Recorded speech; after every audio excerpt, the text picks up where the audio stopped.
जय हिंद साथियों। आज से शुरू हो रहा है G20 शिखर सम्मेलन। दर्जनों विदेशी राष्ट्राध्यक्ष भारत मंडपम में पहुंचने रहे हैं दिल्ली। इन सब के बीच में चाइना ने अंतिम समय में भी नहीं आने की उम्मीद छोड़ दी। आखिर जानेंगे भारत ने शी जिनपिंग को कैसे मजबूर कर दिया है। तो वहीं भारत की तैयारी तो लाजवाब है, इसकी क्यों ज़्यादा चर्चा हो रही है।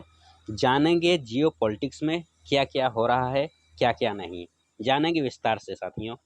दरअसल दोस्तों, भारत में 9 और 10 सितंबर को हो रहे शिखर सम्मेलन में हिस्सा लेने के लिए विदेशी राष्ट्राध्यक्ष का दिल्ली पहुंचने का सिलसिला जारी हो चुका है। आप स्क्रीन पर देख रहे हैं अर्जेंटीना के राष्ट्राध्यक्ष जो अपने प्रतिनिधियों के साथ पहुंच चुके हैं दिल्ली। इसके अलावा IMF के चीफ भी पहुंची हैं, जो भारत के रंग में रंगी हुई हैं, दिख रही हैं। ढोल और नगाड़े के साथ इनका स्वागत किया जा रहा है और उस ताल में थिरकती हुई नजर आ रही हैं। भारत के राष्ट्रपति, फ्रांस के राष्ट्रपति, British PM Rishi Sunak, Japan के PM फेमिदो केशिदा, अमेरिका के राष्ट्रपति जो बाइडेन आदि बहुत देशों के राष्ट्राध्यक्ष आज दिल्ली पहुंचेंगे। वहीं 9 से 10 सितंबर को शुरू होने वाले G20 मीटिंग में PM मोदी दुनिया भर के नेताओं के साथ 15 से ज़्यादा द्विपक्षीय बैठकें करने को तैयार हैं और कहा जा रहा है कि 8 सितंबर 2023 को PM मोदी मॉरिशस, बांग्लादेश और अमेरिका के नेताओं के साथ बैठकें कर चुके हैं।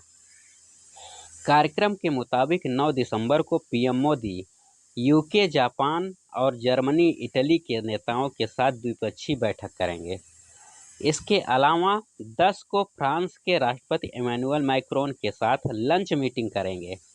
इसके अलावा कामरोज, तुर्की, UAE, दक्षिण कोरिया, यूरोपीय यूनियन, ब्राज़ील, नाइजीरिया और कनाडा के साथ साथ अलग अलग बैठकें करने जा रहे हैं मोदी।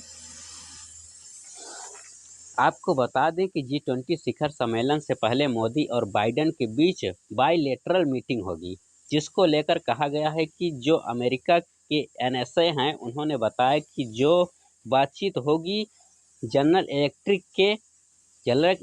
इलेक्ट्रिक एजेंसी जो कंपनी है, उसके जेट इंजन के बारे में, MQ-9B ड्रोन के बारे में, 5G 6G के बारे में और सैन्य परमाणु क्षेत्र के बीच समझौता होगा। रिपोर्ट में कहा यह जा रहा है कि भारत और अमेरिका के बीच छोटे न्यूक्लियर रिएक्टर की भी बातचीत होगी। इसके अलावा भारत ने 31 रीपर ड्रोन के लिए अमेरिका को ऑर्डर भी दे चुका है। हालांकि ये बात साफ हो गई है कि पुतिन क्यों नहीं आए हैं। तो पुतिन के बारे में ये बात साफ कर दिया गया कि पुतिन ने 31 अगस्त को ही सूचना दे दी थी कि रूस के विदेश मंत्री सरगई लवारोव हमारी जगह पर जाएंगे, और ये भी साफ कर दिया गया कि मेरे नहीं आने का फैसला ना तो भारत से रिलेटेड है और ना ही हमारे रिश्तों से रिलेटेड। G7 के देश आ रहे हैं और मौजूदा तनाव भी है, कहीं ना कहीं इसका असर भी पड़ेगा, इसलिए इस मीटिंग में कहीं पुतिन नहीं आए हैं। खैर, ये तो सभी को पता ही था। दोस्तों, मैं चाहता हूं कि आप सभी इस वीडियो को देखें। इस वीडियो में दिखाया गया है कि आखिर क्या है भारत मंडपम, जो इतना ज़्यादा चर्चा में है। इस भारत मंडपम में अलग अलग दिखाया गया है कि कितने तरीके से अध्यक्षों की रहने की व्यवस्था की गई है। जैसे ही ये मंडप शुरू होता है, वैसे ही अपने देश की संस्कृति शुरू हो जाती है। उसे बहुत ही डिटेल में दिखाया गया है संस्कृति को।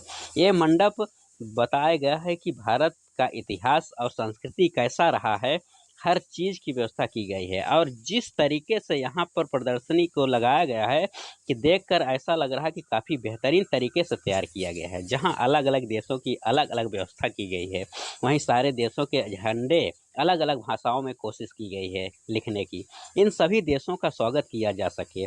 ऑफिस भी बात करें तो ऑफिस भी शानदार स्ट्रेटजिक चीज़ों को भी जोड़ा गया है। लाइव स्क्रीनिंग की पूरी व्यवस्था की गई है, सभी जगह टीवी लगाए गए हैं और सेल्फी पॉइंट भी बना दिए गए हैं। लेकिन सबसे खास बात इस वीडियो का है कि RBI यहाँ पर भारत ने अपनी क्षमताओं को आधार पर आधार कार्ड, डिजिटल इंडिया हो या मेक इन इंडिया हो या यूपीआई हो, हर एक सेक्टर को अच्छे से प्रदर्शित किया है।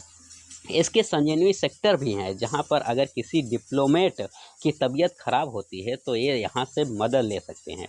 कुल मिलाकर इस वीडियो को देखने से लग रहा है कि भारत का इतिहास और भारत का वर्तमान दोनों इसमें दिल से पूरी शिद्दत से दर्शाया गया है। हालांकि दिल्ली की कुतुब मीनार को भी इस तरह से सजा दिया गया है कि मानो तो जैसे दुबई का बुर्ज खलीफा हो। खैर, जहां इस बात से यह सब कुछ हो रहा है, वहीं चाइना को अंतिम समय में पलटने के लिए भारत ने मजबूर ही आखिर कर दिया। दोस्तों, अभी तक क्या बात हो रही थी कि कुछ दिनों पहले तक ये बात हो रही थी कि जॉइंट डिक्लेरेशन नहीं आ रहा है, भारत का G20 प्रोग्राम फेल हो जाएगा। अब तो पुतिन के साथ जिनपिंग भी नहीं आ रहे हैं, तब तो भारत का प्रोग्राम फेल ही होगा ना। G20 की अध्यक्षता बेकार हो गई।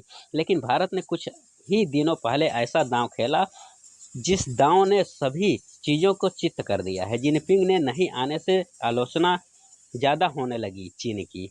ये कहा जाने लगा कि G20 को सफल नहीं बनाना चाहता है जिनपिंग, और अपनी पर्सनल तनाव को अंतर्राष्ट्रीय मंच पर ला रहा है, जो गलत है। ऐसा नहीं होना चाहिए। बाइडेन ने खुद कहा कि जिनपिंग भले चाहे रहे हों कि G20 सफल न हो, लेकिन ऐसा नहीं होगा। G20 सफल होगा। भारत अचानक पीएम मोदी ने ये प्रस्ताव डाल दिया कि हम अफ्रीकी यूनियन को इसमें शामिल करके G20 से G21 बना रहे हैं, वो भी 9 से 10 सितंबर को ही। अब भारत यहाँ से पूरा खेल ही बदल दिया है। जैसे ही भारत ने यह प्रस्ताव दिया, वैसे ही अमेरिका के साथ में वैसे ही अमेरिका भी समर्थन कर दिया। अमेरिका से ही जो बाइडेन थे, जो भारत के साथ थे, उन्होंने अमेरिका से ही समर्थन किया है। G20 को G21 बनाओ, अफ्रीकी देशों को भी इसमें शामिल करो, हम तुम्हारे साथ हैं। भारत का क्या कहना है कि भारत का कहना है कि अफ्रीकी यूनियन एक बहुत बड़ा समुदाय है। अगर इसकी बात किसी मंच पर नहीं सुनी जा रही है तो वो मंच बेकार है। इतने देशों को समूह है तो G20 में शामिल होना ही चाहिए। पूरी कहानी बदल गई दोस्तों। अब बात यहाँ तक आ गई कि अफ्रीकी यूनियन को G20 में शामिल होना ही होगा, जिसके बाद तो मजबूरी बन गया चीन को आने की। इस वक्त बहुत पछता रहा होगा चाइना के राष्ट्रपति ने खुद है ये बयान दिया है कि अगर हम मान लो नहीं गए तो हमारे कोई न कोई डिप्लोमेसी जरूर जाएंगे, और चाहते भी हैं कि G20 से G21 बने।